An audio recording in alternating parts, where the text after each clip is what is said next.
তারেক রহমান যোগ্য বাবার যোগ্য সন্তান বলে মন্তব্য করেছেন বিএনপি চেয়ারপারসনের উপদেষ্টা আব্দুস সালাম। যোগ্য বাবার যোগ্য সন্তান, যোগ্য মায়ের যোগ্য সন্তান। দেশ গঠনে জিয়াউর রহমানের অবদানের কথা উল্লেখ করে তিনি বলেন, জিয়াউর রহমানের পথ ধরে আওয়ামী ফ্যাসিবাদ ক্ষমতায় থাকাকালীনই 31 দফার ঘোষণা করেন তারেক রহমান।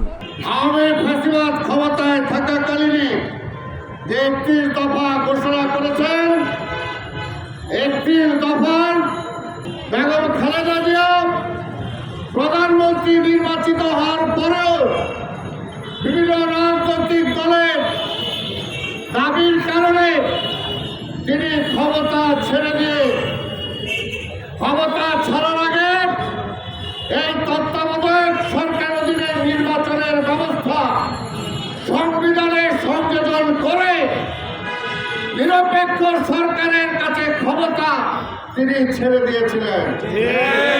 কাজী তারেক কি বলেন, বিএনপি ক্ষমতার জন্য রাজনীতি করে না, বিএনপি জনগণের ক্ষমতা ফিরিয়ে দেওয়ার জন্য রাজনীতি করে। শনিবার দুপুরে কেন্দ্রীয় কার্যালয়ের সামনে রাষ্ট্র মেরামতে 31 দফার প্রচারণার অনুষ্ঠানে তিনি এসব কথা বলেন। এর আগে শনিবার সকালে আগারগাঁয়ে অসাধু ব্যবসায়ী চক্রের কারসাজিতে দ্রব্যমূল্যের ঊর্ধ্বগতির প্রেক্ষিতে কৃষিবিদদের উদ্যোগে কৃষক থেকে সরাসরি ভোক্তা পর্যায়ে ন্যায্য মূল্যে নিত্য প্রয়োজনীয় পণ্য বিক্রির জন্য কৃষক বাজার উদ্বোধন করেন আব্দুস সালাম। এ সময় কৃষিতে জিয়াউর রহমানের অবদানের কথা উল্লেখ করে প্রধান অতিথির বক্তব্যে তিনি বলেন, জিয়াউর রহমান ছিলেন সবচেয়ে বড় সংস্কার। সম্পূর্ণ বলেন, সংস্কার বলেন, যাই বলেন, সবচেয়ে বড় সংস্কার হলো জিয়াউর রহমান।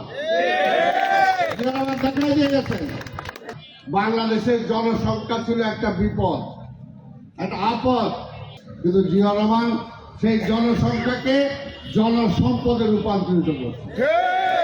রূপান্তরিত কারণ জানে, আল্লাহ একজনকে জন্ম দিছে, আল্লাহ তার হাতও দিছে, পাও দিছে, তার মাথাও দিছে। কাজে তারে যদি কাজে লাগানো যায়, তার খাবার সে নিজে জোগাড় করতে পারবে, তার ফ্যামিলিরও সাহায্য করতে পারবে। সজীব ওয়াজেদ জয়ের আগেই তারেক রহমান প্রযুক্তির বিস্তার ঘটিয়ে গেছেন বলেও মন্তব্য করেন তিনি। জয়ের আবির্ভাব হওয়ারও আরো 15 বছর আগে, যখন তারেক সাহেব আরো তরুণ ছিল। মিনহাজুল ইসলাম, ভিওডি বাংলা।